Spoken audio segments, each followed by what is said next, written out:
COD may be giving Battlefield an actual, real, legitimate scare this year. Modern Warfare is set to release in less than 2 months from me making this video, and the hype train is, well, it's safe to say it's chugging along. But one thing you may have noticed about this game is that it's not really like any Call of Duty game we've gotten before. Is that a good thing, or is that a bad thing? Sure, it may look like a COD game, but there are a lot of really key differences. What is up, everybody? Chaos here. Today, we're going to be checking out 10 things that Modern Warfare is doing to completely change the COD formula. Be sure to let me know how excited you are. Have you pre-ordered? Are you into it? Are you not into it? And remember, this episode is powered by Scuf. If you get anything from Scuf, controller, merch, anything, use promo code CHAOS. Link is at the top of the description. Let me know if you do. And now, let's jump into the video. First things up, let's get the obvious one out of the way. No minimap. Now, the minimap has been in COD for as long as COD has been around.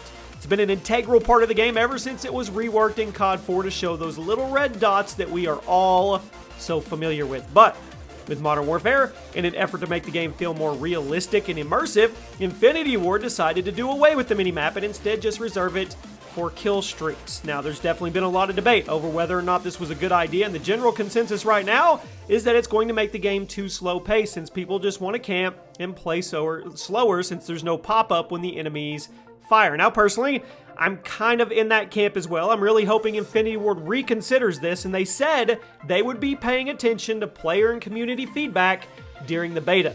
So hopefully that will be the time for us to have our voices heard, and if you're Team Minimap, get it back. If you're not, well, you may get your way as well. You guys let me know in the comment section which way you are leaning. Next up is Gunfight Mode. Now this is very, very interesting. For those that didn't see the early gameplay, Gunfight is a 2v2 mode with several maps specifically designed for it. Now, in order to win a round, you either have to kill both members of the enemy team or you have to complete the objective in a certain amount of time. Kind of like Search and Destroy, but with only 2 people and much faster of a pace. It's also unique since there are no custom classes. Instead, the game will randomly decide on a preset class and give that to everybody. So one round, you'll be going at it with SMGs. The next round, you'll have snipers. Third round, you'll have shotguns with sniper scopes. And to top it all off, there's no regenerating health in Gunfight, although there is stim every once in a while. You only get 100 HP, and at the top of the screen, you'll be able to see how much total health the enemy team has as well, which will allow you to strategize accordingly. Now, overall, Gunfight is very interesting in a unique mode, and I'm excited to see how much of a part it actually plays in competitive COD this year, and for me, it's one of my most enjoyable game modes I've played so far. If you're enjoying the content, make sure to drop a like on the video. Make sure you're subscribed to the channel with post notifications on so you always get alerted when a new video goes up and you can get that elusive first comment. At number 8, no Pick 10. The Pick 10 system has been a staple of COD ever since Black Ops 2. In the last 5 COD games, out of them, 4 of them have used the Pick 10 system, although in Advanced Warfare, it was a Pick 13. But MW is cutting the system out once again, and honestly, I get it. Pick 10 has never been in a Modern Warfare game, so it makes sense that Infinity Ward would cut it out now that they're bringing the iconic series back around. They don't want to change the formula too much, I guess. Instead of the Pick 10, Modern Warfare multiplayer will have a more old-school class creation system with 3 perks, 2 guns, a lethal and a tactical, and it will also allow you to load your gun up with more attachments than before with the gunsmith and the gun bench. So, I'm going to ask you guys, do you think the Pick 10 system is necessary, or do you think Infinity Ward's new system will be alright for the future? And what do you think the next Call of Duty will take? Which one? Next up, and this is shocking a lot of people, large team modes. We're talking Battlefield large here. Now, Call of Duty used to be a much bigger game. Heck, Call of Duty 3 was 12v12 game by default. But ever since COD 4, large team modes have generally been reserved to private matches in the Ground War playlist, and that locks the lobby at 9v9. Not anymore, my friends. Modern Warfare will feature a few different large team modes. One will be 10v10, then 20v20, then a third mode that has not been publicly shown off yet will allegedly feature over 100 players per match. 50v50, maybe even bigger. I'm hearing rumors 100v100. I mean, one of the big rivalries in the gaming world for a long time has been COD versus Battlefield, but it's looking like COD may be locking the Battlefield side down this year. That's big since Battlefield doesn't have anything to come back with right now. Now, some of the early players have been critical of the big team modes in Modern Warfare due to the slower pace and the lack of destructible environments, me included. I think 20v20 is played on too large of a map right now. but I'm willing to bet some of the problems will be adjusted before launch, and these modes will be a ton of fun. COD may be giving Battlefield an actual real legitimate scare this year. New movement animations. One of the big things that people immediately noticed about Modern Warfare was the change in animation for the character movement. Throughout COD history, we've pretty much always just had the player's vision locked in one place with the gun not bobbing too much, and then when you look and turn around, your gun stays locked at your side. Now this obviously isn't very realistic, but it made the game more fast-paced. It made everything feel much more precise and responsive. But with Modern Warfare, Infinity Ward is going to loosen up that vision animation a bit, which led to a lot of people comparing the game to Battlefield and Rainbow Six. The gameplay is still very precise, and it feels like COD, but the movement animations are very different. They may take some getting used to, especially for people who haven't played games like Battlefield or Rainbow Six, and who may not be used to their FPS characters moving like that. Cracking into the top 5, we're going back to kill streaks, baby, not score streaks. Streaks are obviously a huge part of the COD formula. They were first introduced as kill streaks, but in Modern Warfare 3, they were adjusted to score streaks, which was then expanded upon in Black Ops 2 into the system that we know today.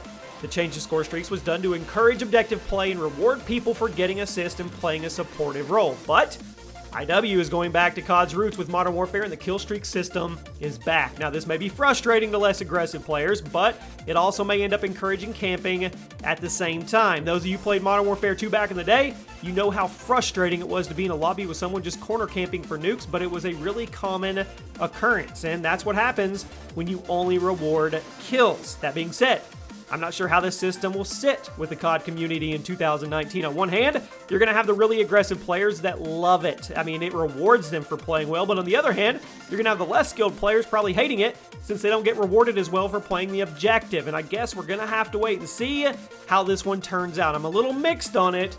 Personally, I do like the fact that kill streaks are back, though. Some of these are really, really strong. At number 4, vehicles. Kind of. Now, vehicles are another element that used to be a much more prominent thing in Call of Duty games. They were heavily used in COD 3 multiplayer, and then tanks were a big part of World at War's multiplayer. But, starting with Modern Warfare 2, there really weren't any vehicles in multiplayer anymore. With that being said, vehicles have always been a discussion amongst COD fans, and it seems Infinity Ward is looking to find that happy middle ground this year. Now, vehicles won't be present in the core multiplayer mode aside from the kill streaks, but they will be present in the larger game modes due to the bigger maps in the lobby sizes, and I think this could be really fun, and it may end up opening the door for the future of vehicles in COD. But I think the way Infinity Ward is doing it right now is good. Keep the 6v6 mode about gunfighting, and then for the bigger modes, introduce some vehicles and see how people like them. Let's ease into it. At number 3, no zombies. This is actually a big deal. Ever since zombies was introduced in World at War, they've been a hit for fans, and starting with Black Ops 2, they've become an expected feature. The last COD game to not have zombies was Ghost, which came out back in 2013. Infinity Ward announced a while back that Modern Warfare will not have a zombies mode either, as they felt it would clash too hard with the tone that they're trying to create with the game. Now, I've been saying for a long time, I enjoy zombies, but I also feel the abundance of zombies every year limits how creative the developers can be, and it also restricts us from getting Spec Ops back, or maybe some awesome new third mode. This year, zombies is taking a hiatus, and Spec Ops is back in, which I'm excited for, and hopefully that also means survival mode from Modern Warfare 3 is going to be revived. Free maps post-launch. A constant criticism every year of Call of Duty is the business model, especially this year. Activision has always been really committed to the Season Pass system, even when it became extremely outdated and unnecessary. Black Ops 4 is currently one of the only multiplayer shooters with a Season Pass, and the year before that, COD World War II was also one of the only multiplayer shooters on the market with that pass. And this year, it seems Activision is loosening their grip on the COD business model, as it was recently announced that all post-launch maps will be free. It should be noted that PS4 players will still be getting the new content a week early because Activision hasn't completely abandoned their ways, but that's certainly a lot better than a month early, and it's way better than a month earlier plus $50. So hopefully this means season passes are gone for good in COD games, because it would suck if we got free DLC this year, but then next year the season pass is kicked right back in. If you're enjoying the content, make sure to drop a like on the video. Make sure you're subscribed to the channel with post notifications on so you always get alerted when a new video goes up and you can get that elusive first comment. And the number one thing that is changing the COD formula: crossplay. This is a big one, people. COD fans have been asking for crossplay for years, and we're actually getting it. Now, on reveal day, Infinity Ward stated they were going to launch the game with crossplay, and then during the multiplayer reveal, more details came out. when the game launches. The matchmaking will prioritize you with your own system and input device, meaning that if you're on PS4, you'll mainly get matched with PS4, and if you're on PC, you'll mainly get matched with PC. But it also means if you plug a mouse and keyboard into your console, you're going to get redirected to PC lobbies, which I think is perfect. Private lobbies will also be totally cross-play supported, so if you wanted to, you could set up a big PS4 versus Xbox battle or a big console versus PC. Now, as far as I know, the only modes that will be full cross-play by default, with all three platforms filling the spots, are the big team modes where Infinity Ward just wants the matchmaking to be as fast as possible, and I guess that makes sense. Cross-play is in COD, and I'm willing to bet this is going to make some huge waves in mainstream multiplayer AAA games. And there you have it, my friends. Those are 10 things that Modern Warfare is doing to completely change the COD formula. Let me know if you're excited. Let me know if you're just burned out on COD and you don't care. If you guys enjoyed the video, drop a like, make sure you're subscribed, turn on those post notifications, and I'll see you soon.